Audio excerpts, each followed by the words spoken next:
Xeyirli исәміз, хөрмәтле коллегалар, Китап радиосының мен матурлык эзләп йөрим автомарафоныннан багышланган матбугат конференциясын башлап җибәрәбез һәм безнең бүгенге спикерлар. Татмедиа акционерлык җәмгыятенең генераль директоры Садык Шамил Мөхәммәд улы, Китап радиосының баш мөхәррире Миргаязов Алмаз Таһир улы, Китап радиосының башкарма продюсеры Кадырова Лилия Илгиз кызы һәм бераздан килеп җитәчәк Әкият Курчак театры артисты Шагая Сөйлән. Шамил Мөхәммәдович, беренче булып сүз сезгә. Проектның миссиясе һәм идеясе ничек барлыкка килде? Эрликан, добрый день. Наверное, сначала по-русски расскажу, потом перейду на татарский язык. Изначально радио Китап, он создан по инициативе президента Республики Татарстан Рустама Нургалевича Минниханова. Основная миссия радио Китап – это пропаганда, популяризация татарской поэзии, прозы в формате радио, аудиопроизведений. Это основная ее миссия. И по инициативе президента мы приняли решение в этом году стать поближе к людям, проехаться по районам Республики Татарстан. В каждом районном центре, в каждых крупных населенных пунктах есть парки. В парках люди отдыхают, и для лета это самый оптимальный вариант пойти в народ. Мы решили, что в самых востребованных парках республики пройдут наши автоконцерты. У нас есть автобус, целая группа артистов, поэтов, певцов. И главная ключевая вещь, главный отличительный момент этого концерта, что там будет много поэзии. Много будет поэзии, и задача популяризировать татарскую поэзию. Плюс к этому, по инициативе Марата Готовича, заместителя председателя Госсовета, мы решили еще в этом году подключить в эту тему не только татарских, но и чувашских, удмуртских и марийских певцов и поэтов. Поэтому это будет, да, фольклорный коллектив, это будет межнациональный проект.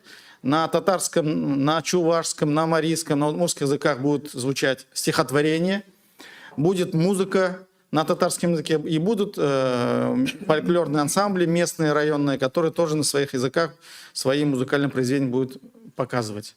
Это такой огромный тур по Республике Татарстан, по паркам. Более 18 концертов мы планируем за лето провести. Спасибо за поддержку президента Республики Татарстан, Марата Готовича, Государственный совет и, конечно, Татмедиа. Татмедиа с этой инициативы вышли, радио Китап. Плюс к этому, там вопрос не только концертов, мы еще параллельно будем пропагандировать книги и чтение. Во всех точках концертов будут продаваться книги, журналы, газеты. Задача побуждать любовь к чтению, задача побуждать любовь к литературе, пропаганда чтения. Вот основная миссия. Татарчада сөйләп китәм, безнең рәхмәт беренчедән президентыбызга Рустам Нургалевич Миннихановка. Аның инициативасы негезендә татар әдәбиятын, татар шигырен, татар прозасын популярлаштыру өчен үз вакытында шушы китап радиосы төзелде. Һәм менә быел җәй кысаларында республикасының күпчелек районнарында, авылларында, паркларында президентыбыз кушуы буенча, Марат Готовичның тәкъдиме буенча без шушы музыкаль әдәби концертлар турын үткәргә булдык. 18-дән артык концерт булачак. Иң популяр парклар буенча хәзер тавыш алу санау бара социаль челтәрләрдә. Һәр кеше үзенең районын, үзенең авылын чакыра ала. Килегез безгә, безнең паркта үткәрегез дип игълан чыгып, безнең тавыш биюдә катнаша алалар һәм теләсә кем үзенең авылына, үзенең район үзәгенә безне чакыра ала. Әлегә безнең уйлавыча 18 концерт була, ләкин ул список ачык һәм без көтәбез нидер чакыруларны. Безнең төп миссиябыз, ниятебез ул татар әдәбиятын пропагандалау. Иң мөһиме җыр гына түгел, шигырьләребез күрсәтү. Шуннан тыш татар гына түгел, безнең республикабыз күп милләтле, күп халыклар, чувашлар, марилар, удмуртлар, аларны да без шушы концертларга чакырабыз. Алар да үзләренең шигырьләрен сөйләячәкләр, аларның фольклор ансамбльләрдәге үзләренең җырларын җырлаячак. Шулай итеп без күп милләтле республика менә җәй форматында, парк форматында, менә шушындый әдәби музыкаль тур үткәрәбез. Моннан тыш китап сату, журнал сату, гәҗит сату белән шөгыльләнәбез. Безнең төп ниятебез укуга, китап укуга, әдәбиятка мавыгыны арттыру. Менә шушындый оригиналь рәвештә Татарстан тарихында беренче тапкыр шушындый тур үтәчәк, бөтен парклар буйлап, авыллар буйлап, һәм без көтәбез безнең халкыбызны, милләтебезне монда килер дип, без ачык көтәбез. Рәхмәт. Алмаз, сөз сезгә кайсы районнар нинди принцип буенча гомумән билгеләнә? Чөнки бүгенге көндә инде тавыш бирү бара һәм ике концерт инде узган дип беләм, ул кайсы районнарда һәм кайчан инде узды. Хәерле көн Хабаттан. Инде миңа сүз калдырмады Шамил Хәмич. Дөресен әйткәндә. Дөрестән дә 2 ай ярым вакыт дәвамында 18-дән артык концерт планлаштырылган. Сәйдәле легендар автобусыбыз, музыкантлар белән, алып баручылар белән инде йөреп кайтачак республика буенча. Дөрестән дә әлегә төгәл районнарның исемлеге юк. Әлеге исемлекне таңлаучылар үзләре билгелиләр, алар безнең социаль челтәрләргә кереп, үзләренең районнары, авыллары, шәһәрләренә тавыш бирәләр яклап, һәм инде кая чакыралар, без шунда барабыз дигән принцип буенча без быел эшләп карарга булдык. Дөрестән дә безнең беренче исемлек бар иде, ул исемлек безнең берникадәр барып чыкмады, чөнки җирлекләрдә берникадәр пассивлык сиздек, һәм инде яңадан кирип проектка без шулай инициативалы нигездә булдырга булдык, уздырга булдык әлеге проектны. Әйтүемчә, якынча 16-17 район безнең планлаштырылган, шуларның икесе инде Арчада һәм Кукмарада булды 26 июнь көнне. Шулай ук Казанда безнең план буенча 4 концерт узачак. Бу паркларда һәм бер танылган бер сәүдә үзәгендә булыр дип торабыз, әгәр дә рөхсәт булса, әгәр дә урысча әйткәндә согласование булса, без һичшиксез бу концертларның барысында башкарып чыгарга җыенабыз. Дөрестән дә безнең максатыбыз әдәбиятны, җырны пропагандалау, һәм инде быел әле без Татарстан Республикасы президенты каршындагы татар телен һәм Татарстан Республикасында яшәүче халыкларның телләрен саклау һәм үстерү комиссиясе белән берлектә әлеге чараны оештырабыз.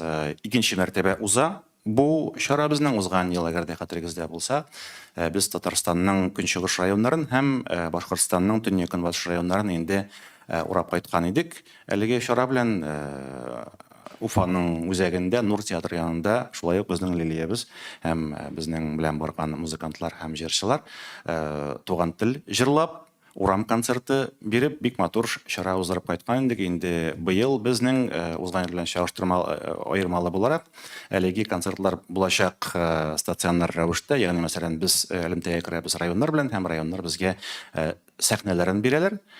Иң матур, иң зур һәм иң халык күпләп бирдергән сәхнәләрен бирәләр, һәм инде шушы сәхнәдә без эстрада артистлары, радио хезмәткәрләре, һәм инде шагыйрьләр һәм шигырь укучы Нәфис Усталар белән яшел урам концертлары бирәбез. Һәм әлеге мин матурлык эзләп йөрим дигән концертның исеменә туры китерергә тырышабыз. Димәк, үз районында концерт уздырырга теләүче тамашачылар өчен кая кереп тавыш бирергә тиешләр алар?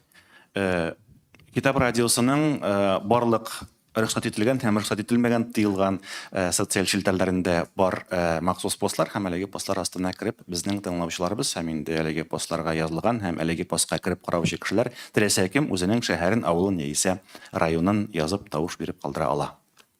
Рәхмәт. Димәк, рейтинг буенча билгеләнгән районнарга китап радиосы кузгалачак. Лилия, сүз сиңа. Программада нәрсәләр булачак һәм якын арада иң беренче концерт кайда булачак? Хәерле көн барыгызга да. Программада инде безнең татар эстрадасы артистлары, шагыйрьләр, шагыйрәләр, шигырь укый, җыр, ул инде бигрәк тә элеккеге җырларны яңартып җырлау. Айрат Ганиев белән безне барып кайттык Кукмара белән Арчага. Татарстанның атказанган артисты белән Зарина Хасаншина шулай ук инде белеп торасыз ниндирәк җырлар җырлаганын. Шагыйрә менә Сәйлән, баян астына шигырь сөйләгән иде.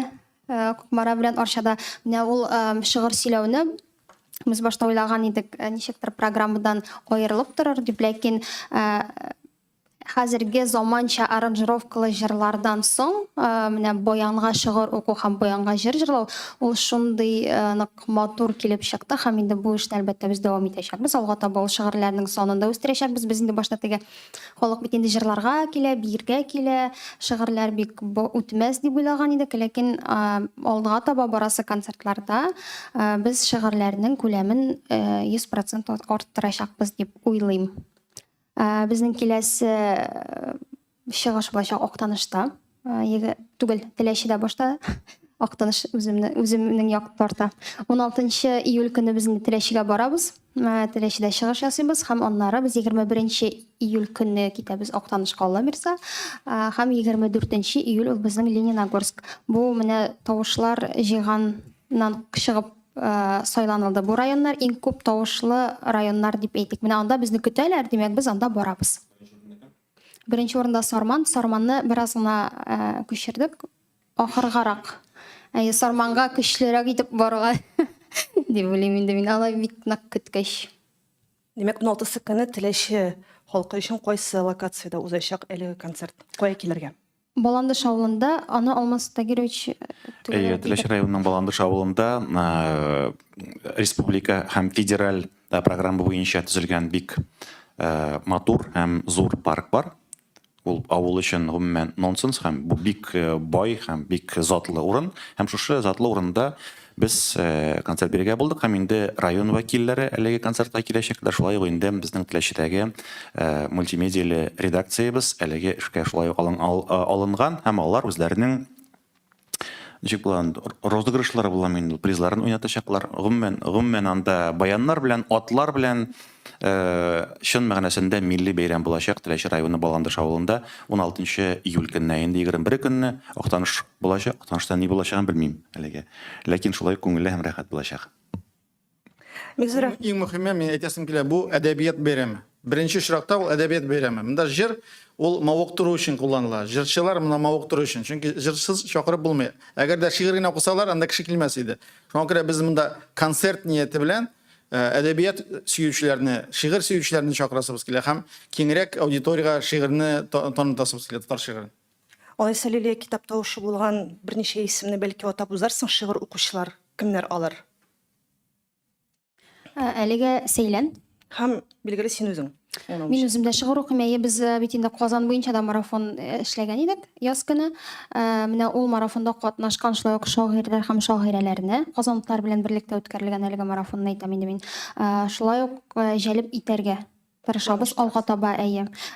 Сәйләннең аның шигырьләре, үзе язган шигырьләре шундый менә халыкка яхшы керә торган. Шуңа күрә иң беренче итеп без аны алырга булдык. Алышылды. Бик зур рәхмәт, хөрмәтле коллегалар. Тагын бер генә мөһим әйберне онытканмын. Бу быелгы Мин матурлык эзләп бирим дигән автотур безнең Татмедианың 15 яшьлек туган көненә багышланган беренче чараларның берсе. Мактанып әйтә алам. Сораулар, рәхмәт итеп сәхнә журналы. Хәерле көн, сәхнә журналы Зөлфия Гыйльметдинова. Менә иң беренче чара Күкмарада булды бит инде, һәм шушы чарадан чыгып сез үзегезгә тәнкыйть сүзләр әйтә аласызмы? Нинди кимчелекле яклары булды? Һәм икенчесе инде мактау ягына килгәндә, минем әниләрем әлеге чарада булды, алар укытучылар һәм мондый чараның күптән булганы юк иде, күргән юк иде, шул кадәр рәхәтләнеп утырдык, андагы тавышларны шул кадәр рәхәтләнеп тыңладык дигән менә шундый кайтавазлар булды һәм рәхмәтләрен җиткерергә куштылар. Рәхмәт сораугыз өчен. Дөрестән дә безнең Кукмара һәм Орча ул булды безнең репетиция формасында ничек килеп чыга икән. Безнең баштагы фигура буенча бер көнгә икешәр концерт бирү иде ниятебез. Ләкин Кукмара һәм Орча мисалы буенча без берникадәр бу идеядан кире кайттык, чөнки көндезге концертларга кеше җыю бик авыр. Шуңа күрә безнең алдагы концертлар башлыча булачак, бары тик кичкә концертлар. Кукмарга килгәндә инде Кукмарда әйттеләр, бик кыска булды. Кеше халык 300, 200, 300 кеше җыелып та бетте, концерт та бетте дип әйттеләр. Шуңа күрә Кукмара рәхмәт, алар безгә шулай бик ошадылар. Көндез булуга карамастан алар бик актив булдылар, җырлап, биеп, бергә матур итеп бәйрәм итеп кайтты. Кукмарага кабаттан зур рәхмәт. Бик зур рәхмәт, хөрмәтле коллегалар, тагын сорауларыгыз. Хәерле көннәр. Менә сез әйтәсез бит инде безне чакыралар дисез, әйме районнарга, авылларга. Чакыру бер хәл. Сез менә чакырып барасыз ди. Сезне анда көтеп торачакмы? Менә җитәкчеләр белән сөйләшәсезме сез аны алдан, район җитәкчелеге белән? Аны бит инде рәсми рәвештә шиктер килештерергә кирәк. Районнар белән безнең шөгыльләнә Ләйсән. Без беренчедән бу концертлар Марат Готович Ахметовның инициативасы негізінде ул безгә акча берде, комиссия. Аның финанслау негізінде оештырыла. Беренче чиракта әлбәттә комиссияга рәхмәт. Ул аларның проекты. Алар Марат Готович алдын безгә куйды бурыч татар әдәбиятын пропагандалауга. Шуңа күрә без хатлар яздык бөтен районнарга да. Билгеләп, Марат Гоч катнашында, тел комиссиясе катнашында булуын билгеләп. Һәм менә җирле хакимиятләр безгә булышлар моны оештырырга. Бу инде теге милли бик мөһим булган акция. Моның ихтияҗы да зур. Чөнки авыл халкы бу коронавирус вакытында шулай концертлар әз булды, чаралар әз булды. Хәзер инде җәй, мөмкинлекләр күп, парклар бик күп төзелде Татарстанда. Район сайын күп кенә зур авылларда парклар бар. Һәм бу паркларга җанландыру, татар рухын кертү, татар шигырен ишеттерү һәм башка халыкларның милли моңнарын ишеттерү ул бик зур эш дип уйлыйм. Дөрестән дә формат берникадәр башта шок хәленә китерә тамашачыны шулай билгеле.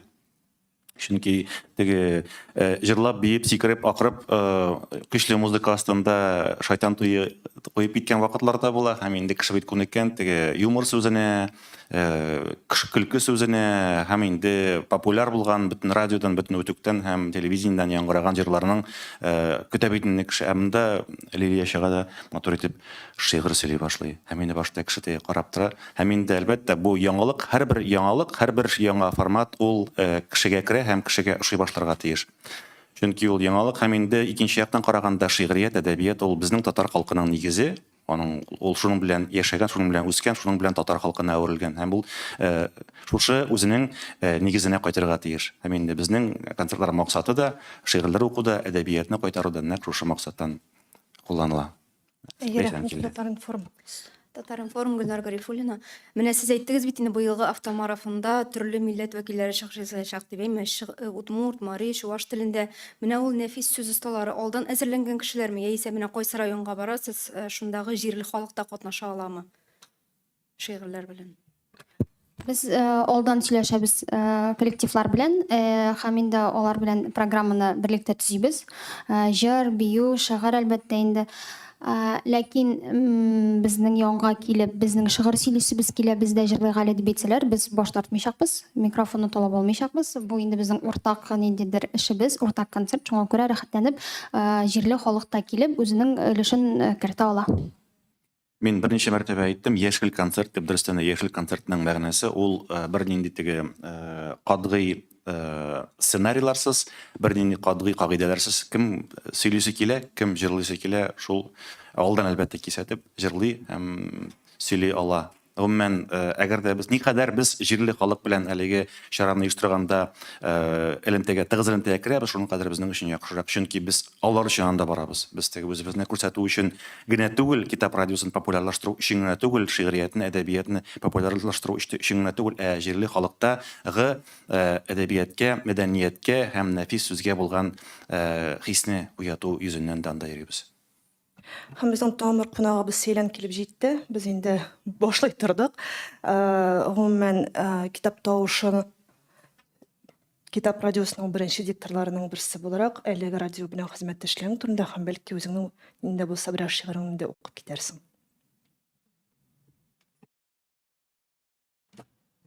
Исәнмесез? Укып китәм? Утыр. Сөйләшик әле бер. Шәйләп тормасак ярый. Җылылык бирмәделәрме? Ничек яшисең? Туңмый. Тақытыққа ашыйсыңмы? Баскан килеш шимереп, тартасыңмы? Бер-бер артлы сәгать сайын. Ни диеп сораулар яудырам сиңа. Былай да аяз, ачык, әнә тагын тәрәзәдә сентябрь калдырган чык. Әнә тагын соры болыт асылынган шәһәргә. Бу шәһәрнең көзі моңсу, килешкәндәй бош ие. Бармакларың кызарганнар, кесәңә салып җылат. Бәгыркәеңне ишетсәң кайда саласы? Оннот. Кирәкмәгән сорау биреп пауза ясамый әле. Җылылык бирмәделәр, ди. Башыңа киеп йөр. Рәхмәт. Бик зур рәхмәт һәм кыскача гына китап радиосы белән хезмәттәшлегегез турында да сөйләп китсәк дидем. Китап радиосы белән мин инде 1 ел элемтәдә күп кенә шигырьләрем уйнала. Гомумән, бөтен шигырьләрем дип әйтсәм дә була. Бик зур рәхмәт. аларга китап радиосы белән әлеге менә шундый концертлар белән авыллар, районнарга чыгуда минем өчен зур дәрәҗә. Мин әле Лилиядән дә сорыйдым, шигырьләр укыйлармыни ул концертта дип. Бу бит чыннан да зур яңалык.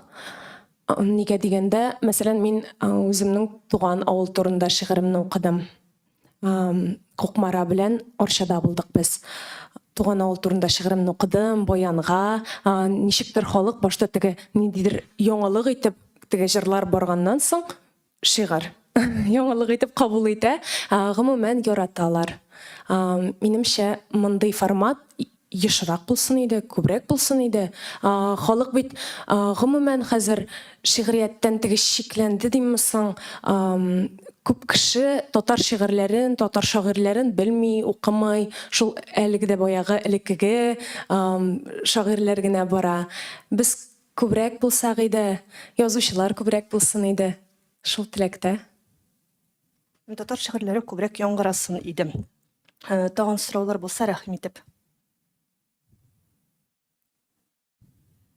Шамил Мөхәммәтович әйтте, шигърияткә җыр аша якынайтабыз дип тартабыз дип әйтә. Һәм мин бу фикер белән килешәм.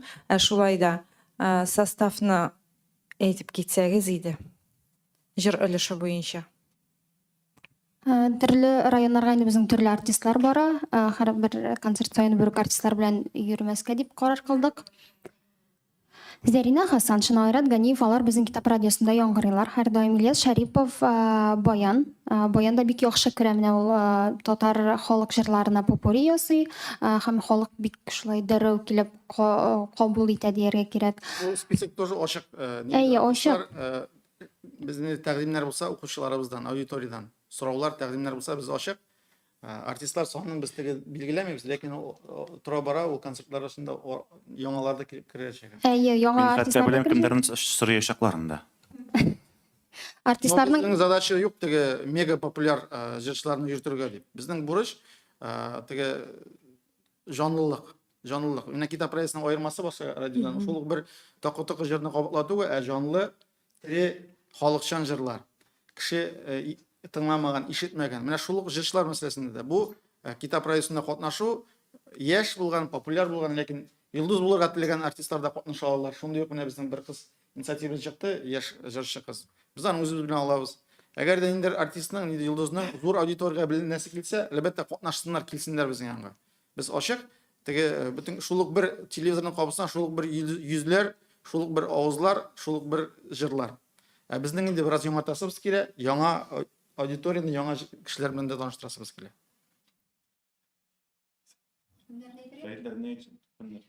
Фәрит Низамиев, Илшат Сафин, кем әле безнең Фазлыевлар, Шәрифҗановлар, Марат, фамилиясын оныттым, Ленар Батталов белән Марат кем әле? Галимов. Ул артистларның составы үзгәреп торачак. Һәм инде әгәр дә татар милләте өчен, татар теле өчен без дә сезнең белән барып җырлап, башка җырлап кайтыйк әле дигән артистлар була икән, без колай җыеп каршы алабыз. Рәхмәт, коллегалар. Килгәнегез өчен, вакыт тапканыгыз өчен. Рәхмәт сезгә. Димәк, тәмамлыйбыз. Хәерле имин көннәр. Сау булыгыз. Сау булыгыз.